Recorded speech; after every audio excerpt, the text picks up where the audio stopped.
The Golden Windows. All day long, a little boy worked hard in the field, the barn, and the shed, for his people were poor farmers and could not pay a workman.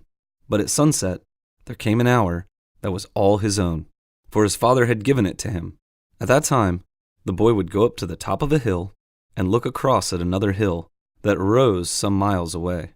On this far hill stood a house with windows of clear gold and diamonds. They shone and blazed so that it made the boy wink to look at them. But after a while, the people in the house put up the shutters, as it seemed, and then it looked like any common farmhouse. The boy supposed they did this because it was supper time, and then he would go into the house and have his supper of bread and milk and go to bed. One day, the boy's father called to him and said, "You have been a good boy, and have earned a holiday. Take this day for yourself, but be thankful for such a beautiful day, and try to learn something good." The boy thanked his father, kissed his mother, and then he put a piece of bread in his pocket and started off to find the house with the golden windows. It was a pleasant walk. His bare feet made marks in the white dust, and when he looked back, the footprints seemed to be following him and making company for him. His shadow, too, kept beside him and would dance or run with him as he pleased. So it was a very cheerful day. By and by he felt hungry, and he sat down by a brown brook that ran through the alder hedge by the roadside. And he ate his bread and drank the clear water. Then he scattered the crumbs for the birds, as his mother had taught him to do, and went on his way. After a long time, he came to a high green hill, and when he had climbed the hill, there was the house on the top. But it seemed that the shutters were up, for he could not see the golden windows. He came up to the house, and then he could have well wept, for the windows were of clear glass, like any others, and there was no gold anywhere about them. A woman came to the door and looked kindly at the boy and asked him what he wanted. "I saw the golden windows from our hilltop, and I came to see them, but now they are only glass." The woman shook her head and laughed. "We are but poor farming people, and are not likely to have gold about our windows, but glass is better to see through." She asked the boy to sit down on the broad stone step at the door, and brought him a cup of milk and a cake, and made him rest. Then she called her daughter, a child of his own age, and nodded kindly at the two, and went back to her work.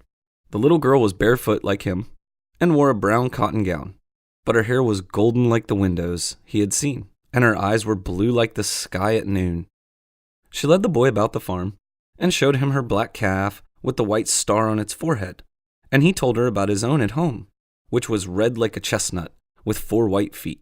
Then, when they had eaten an apple together, and so had become friends, the boy asked her about the golden windows. The little girl nodded, and said she knew all about them, only he had mistaken the house. "You have come quite the wrong way. Come with me, and I will show you the house with the golden windows, and then you will see for yourself." They went to a knoll that rose behind the farmhouse, and as they went, the little girl told him that the golden windows could only be seen at a certain hour, about sunset. "Yes, I know that." When they reached the top of the knoll, the girl turned and pointed, and there on a hill far away stood a house with windows of clear gold and diamond, just as he had seen them. And when they looked again, the boy saw that it was his own home. Then he told the little girl that he must go, and he gave her his best pebble, the white one with the red band that he had carried for a year in his pocket. And she gave him 3 horse chestnuts, one red like satin, one spotted, and one white like milk. He kissed her and promised to come again, but he did not tell her what he had learned. And so he went back down the hill, and the little girl stood in the sunset light and watched him. The way home was long, and it was dark before the boy reached his father's house. But the lamplight and firelight shone through the windows, making them almost as bright as he had seen them from the hilltop. And when he opened the door, his mother came to kiss him, and his little sister ran to throw her arms about his neck, and his father looked up and smiled from his seat by the fire.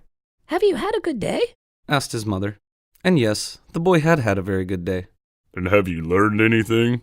"Yes, I have learned that our house has windows of gold and diamond." Thanks for listening, everyone. If you like the stories, hit the subscribe button, and you'll get a notification when the next story comes out next Friday.